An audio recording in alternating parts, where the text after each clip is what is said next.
രാജേട്ടനെയും മോളെയും പിരിഞ്ഞുള്ള ജയിലിലെ ഏകാന്തതയിൽ 7-8 വർഷങ്ങൾ കരഞ്ഞു തീർത്ത പക്വതയിൽ നിന്നോ അറിവിൽ നിന്നോ ആവാം ഒരിക്കലും രാജേട്ടൻ അറിയരുതെന്ന് ഞാൻ കരുതിയ കുറെ സത്യങ്ങൾ എഴുതി വയ്ക്കാൻ എനിക്ക് ധൈര്യമുണ്ടായത്. സത്യത്തിൽ എന്റെ ജീവിതത്തിൽ രാജേട്ടനിൽ നിന്ന് ഒളിച്ചു വെച്ചിരുന്ന ആർക്കും അറിവില്ലാത്ത ഒരു അധ്യായം എനിക്കുണ്ടായിരുന്നു. സ്നേഹമെന്ന പദത്തിന്റെ എല്ലാ വിശുദ്ധിയോടും കൂടി ഞാനും സണ്ണിയുമായുള്ള ഒരു അധ്യായം. ഒരു പ്രാരാബ്ധം മറ്റൊരു പ്രാരാബ്ധത്തെ സ്നേഹിക്കുന്നു അല്ലേ? സത്യത്തിൽ ഇന്നലെ സൂസന്നയുടെ വീട് കണ്ടപ്പോ എനിക്ക് എന്റെ വീടാണ് ഓർമ്മ വന്നത്. എന്റെ നന്മയ്ക്ക് വേണ്ടി മാത്രം പ്രാർത്ഥിച്ച് കഴിയുന്ന പ്രായം ചെന്ന അമ്മയും എന്നിലൂടെ മാത്രം ഭാവി സ്വപ്നം കണ്ട് കഴിയുന്ന 3 പെങ്ങന്മാരും. ഒരു ജൂനിയർ ഡോക്ടറുടെ ശമ്പളം കൊണ്ട് മാത്രം വേണം ആ വീട് പുലരാൻ. നമ്മുടെ ആഗ്രഹം നടക്കില്ലെന്ന് എനിക്കറിയാമായിരുന്നു. സാരമില്ല, മറക്കാനും പൊറുക്കാനും കഴിയാത്ത ഒരു തെറ്റും നമ്മൾ ചെയ്തിട്ടില്ല. പരസ്പരം സ്നേഹിച്ചു പോയി, ഒരുമിച്ച് ജീവിക്കാൻ ആഗ്രഹിച്ചു പോയി, അത്രയല്ലേ ഉള്ളൂ.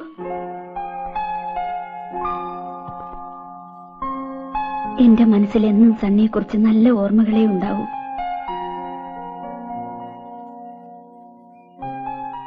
പൈങ്കിളി കഥകളിൽ വായിച്ച മടുത്ത് കുടുംബ പ്രാരാബ്ധം പറഞ്ഞൊഴിഞ്ഞു മാറുന്ന നട്ടല്ലില്ലാത്ത ഒരു പ്രണയക്കോലമാണ് ഞാനെന്ന് എനിക്കറിയാം. ഒരുപാടൊക്കെ പറഞ്ഞു മോഹിപ്പിച്ചിട്ട്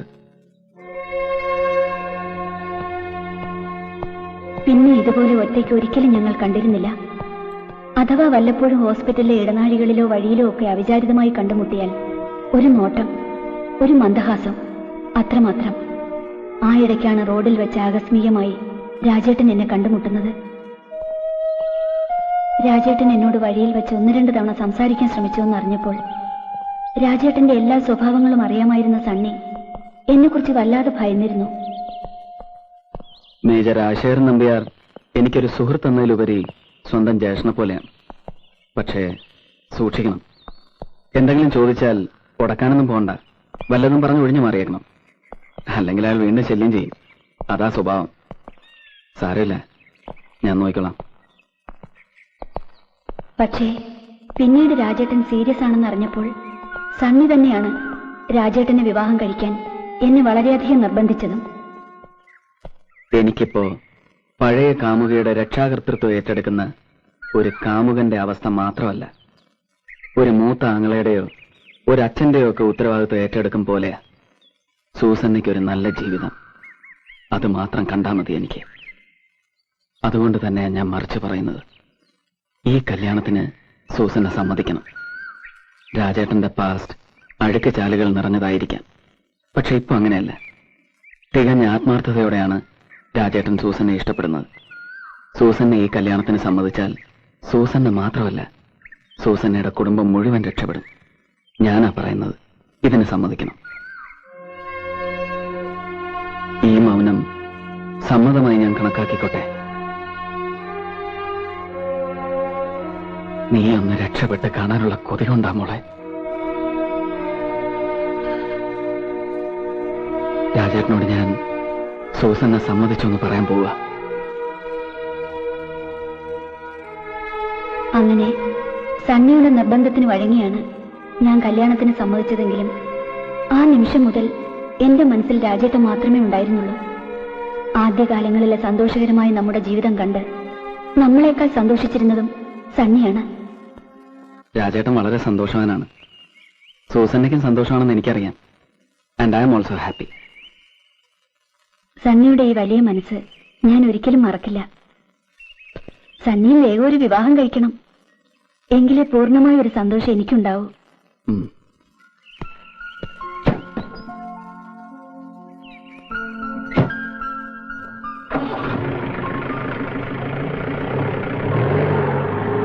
പിന്നെ സണ്ണി ഇതുപോലെ ഒരിക്കൽ പോലും പേഴ്സണൽ കാര്യങ്ങൾ സംസാരിക്കാൻ തുനിഞ്ഞിരുന്നില്ല.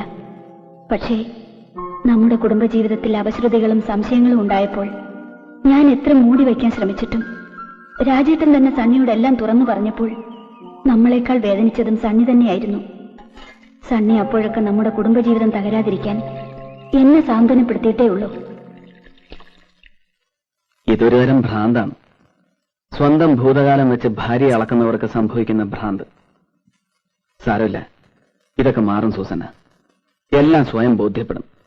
ഒരു തെറ്റും ചെയ്യാത്ത എന്നെ ഇങ്ങനെ സംശയിക്കുന്നത് എനിക്ക് സഹിക്കാൻ കഴിയുന്നില്ല. സഹിക്കണം, എല്ലാം പൊറുക്കണം. രാജേട്ടനിലൂടെ സൂസന്ന മാത്രമല്ല, ഒരു കുടുംബം മുഴുവനാണ് രക്ഷപ്പെട്ടത്. പിടിച്ചു നിൽക്കണം. രാജേട്ടനെ പറഞ്ഞ് മനസ്സിലാക്കാൻ എന്നാൽ കഴിയുന്നതെല്ലാം ഞാൻ ചെയ്യാം. എല്ലാം ശരിയാവും സൂസന്ന, ശരിയാവും. എല്ലാം ശരിയാവും എന്ന പ്രതീക്ഷ തെറ്റിച്ചുകൊണ്ട് രാജേട്ടൻ നമുക്ക് പരസ്പരം പിരിയാം എന്ന് പറഞ്ഞപ്പോൾ ഞാൻ ആകെ തകർന്നുപോയി. അമ്മയ്ക്ക് സുഖമില്ലാതെ രാജേട്ടൻ നാട്ടിലേക്കും പോയതോടുകൂടി ഞാൻ ഈ ലോകത്താകെ ഒറ്റപ്പെട്ടതുപോലെ തോന്നി. മറ്റൊന്നും എനിക്ക് ചിന്തിക്കാനുണ്ടായിരുന്നില്ല.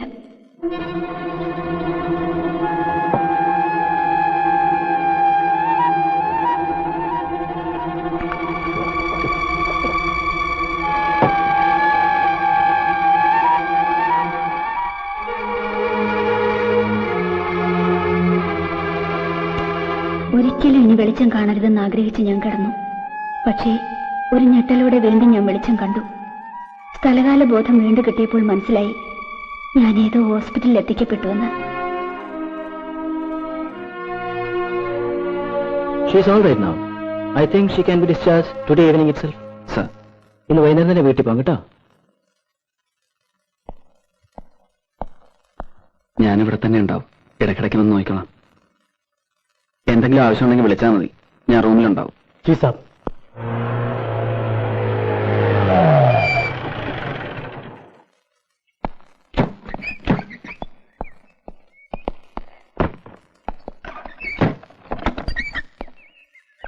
സൂസന്നെ ഒന്ന് റെസ്റ്റ് എടുത്തിട്ട് കുളിച്ച് ഫ്രഷ് ആവണം. ആഹാരം നല്ലതുപോലെ കഴിക്കണം, എന്നാലേ ക്ഷീണം മാറും. പൗലോസ് ഇവിടെ തന്നെ ഉണ്ടാവണം. ഞാൻ രാത്രിയിലെ റൗണ്ട്സ് കഴിഞ്ഞ് ഇതുവഴി വരാം. She's up. സത്യത്തിൽ എനിക്ക് സണ്ണിയോട് ഒടുങ്ങാത്ത പകയാണ് തോന്നിയത്. എല്ലാം അവസാനിപ്പിക്കാമെന്ന് കരുതിയിട്ടും സണ്ണി വീണ്ടും എന്നെ യാഥാർത്ഥ്യങ്ങളുടെ ലോകത്തേക്ക് തിരിച്ചു കൊണ്ടുവന്നിരിക്കുന്നു. ഇനി എന്ത് എന്ന ചോദ്യത്തിന് വീണ്ടും ഉത്തരം കണ്ടെത്താൻ ഞാൻ വിധിക്കപ്പെട്ടിരിക്കുന്നു.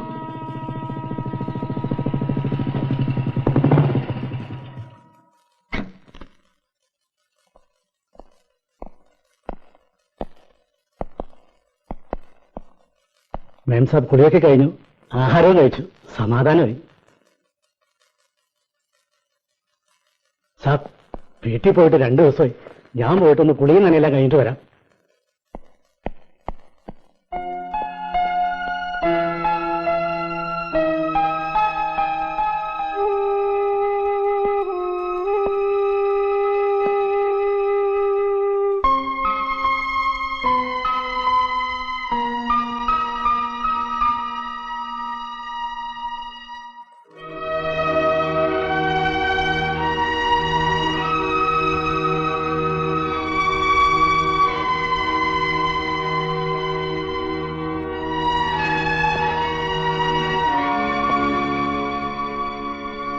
സൂസന്നയോട് എല്ലാം സാവധാനത്തിൽ സംസാരിക്കാമെന്ന് കരുതി.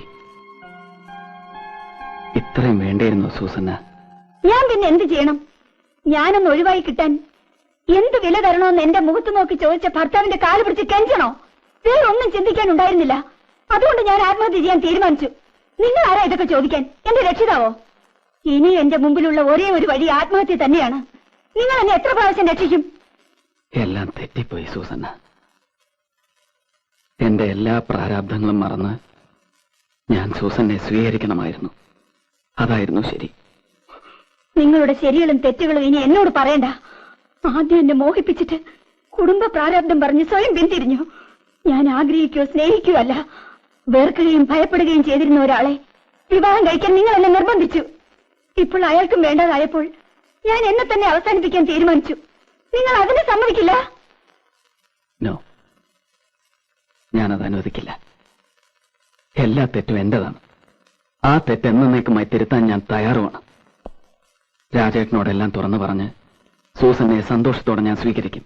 നോ, നിങ്ങളുടെ ഇഷ്ടാനിഷ്ടങ്ങൾക്കനുസരിച്ച് നിങ്ങളെ സ്നേഹിക്കാനും മറക്കാനും ഒക്കെ കീ കൊടുത്ത തുള്ളുന്ന പാവയല്ല ഞാൻ. എനിക്ക് മടുത്തു, എല്ലാം മടുത്തു.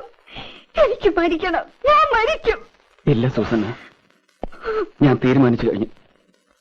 എനിക്ക് എന്റെ സൂസനെ തിരിച്ചു വേണം. എന്നും സൂസനെ ഞാൻ സ്നേഹിച്ചിട്ടേ ഉള്ളൂ. എന്നും സൂസനയുടെ നല്ലതിനു വേണ്ടി ഞാൻ എന്തും ചെയ്തിട്ടുള്ളൂ. പക്ഷെ എല്ലാം തെറ്റിപ്പോയി. ആ തെറ്റ് ഞാൻ തിരുത്തുന്നു. I want you. I don't want to lose you again. Susanna, Susanna, please. No, Susanna. Susanna. No.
എനിക്കൊരു കുറ്റബോധവും തോന്നുന്നില്ല.